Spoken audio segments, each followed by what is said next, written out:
স্বামী যদি দূরে থাকে মনে করে আরো কদিন থাক, আমি এই ফাঁকে দেওরের সাথে আমি যাব একটু হাসপাতালে, একটু পাবনায় যাবো রে।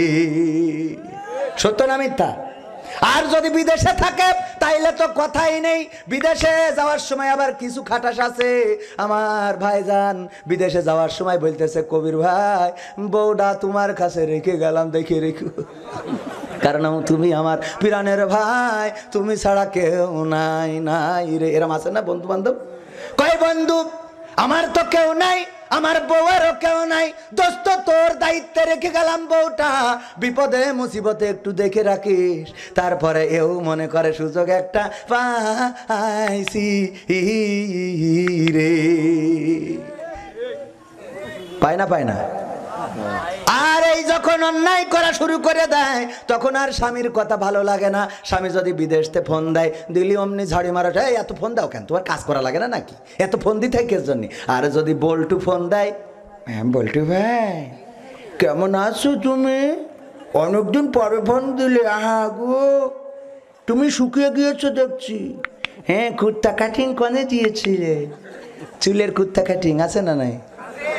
চুলের কাটিং কত পিদি খিস্তি কাটিং, একবার কি আয়নার সামনে তাকিয়ে দেখেছ?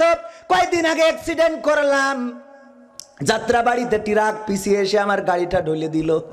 মনে করলাম আমারও ঢলে দেবে, তেস মেরিয়ে দেবে আজকে, কিন্তু না, সে পর্যন্ত হইল না, শুধু গাড়িটার উপরে দিয়ে গেল। এই গাড়ি সারাই করার জন্য আস্তে করে জাতি জাতি সোনারগা কাশপুরি যেয়ে পৌঁছালাম। সেখানে যে ডেন্টিং মিস্ত্রির কাছে দিলাম, ওখানে কয়েকজন কাজ করতেছে, একজন কাজ করছে তা ও চুল খালি এই চোখের পরে আসছে, একাল খালি চুল ঠিক করছে, নাট করছে।